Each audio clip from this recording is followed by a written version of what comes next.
We begin with a military coup in Niger. Leaders of the West African bloc ECOWAS are now in the Nigerian capital to hold an emergency summit. They will be discussing their next steps after Niger's coup leaders ignored a 7-day deadline from ECOWAS to reinstate the deposed president. The current political unrest and coup in Niger is putting ECOWAS to the test. The Economic Community of West African States bloc was formed in 1975 and comprises 15 African countries, including Niger and Nigeria. It was set up to foster trade, but it has also addressed political and military unrest in the past, with some success. It sent peacekeeping missions and ECOWAS-backed forces into the Gambia, Ivory Coast and Guinea-Bissau. Nigeria's President Bola Tinubu, who is also currently the ECOWAS chairman, appeared to be pushing for military intervention, but analysts say that's unlikely. Nigeria would have to provide the bulk of the military resources and is itself struggling to deal with an insurgency. Also, ECOWAS members are split on the use of force. Mali and Burkina Faso both support Niger's coup leaders and have said they will come to its defence if necessary.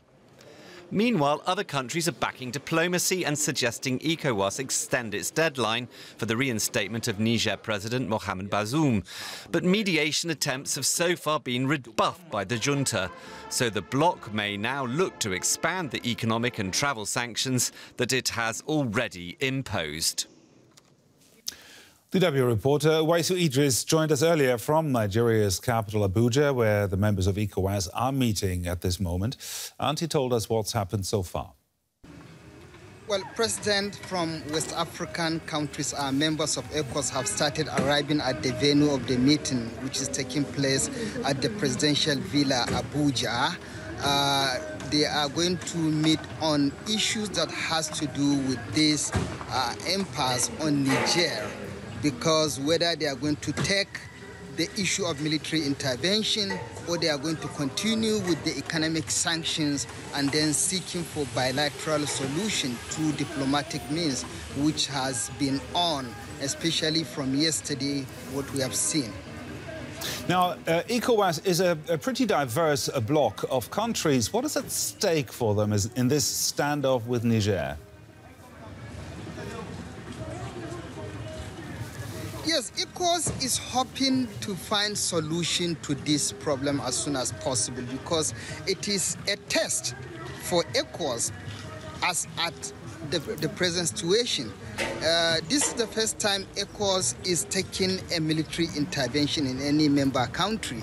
And some are seeing this as an aggression. Already a group has approached ECOWAS court here in Abuja.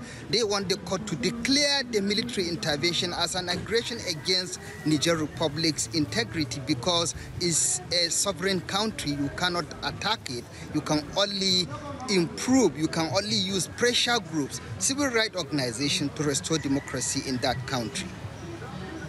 Now, there are also reports coming in that Niger's military leaders have formed a new government. What more can you tell us?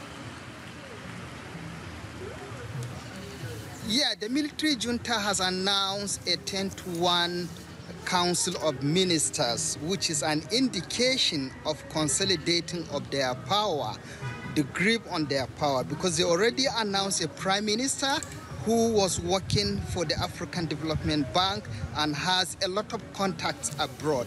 Some people even see his own presence as serving a link, a kind of trying to give the junta credibility. Because after several efforts to meet the junta, the former governor of Central Banks of Nigeria was able to meet with the military leader, which was an indication of going to the prime minister, who happens to maybe work with him in some areas. So it is consolidating their power there and telling people, telling ECOWAS that there is no possibility of bringing back Bazoum as president. Maybe negotiation of when are we going to hand over to the next and how are we going to do it. DW's Waisu Idris there in Abuja. Thank you very much, Waisu.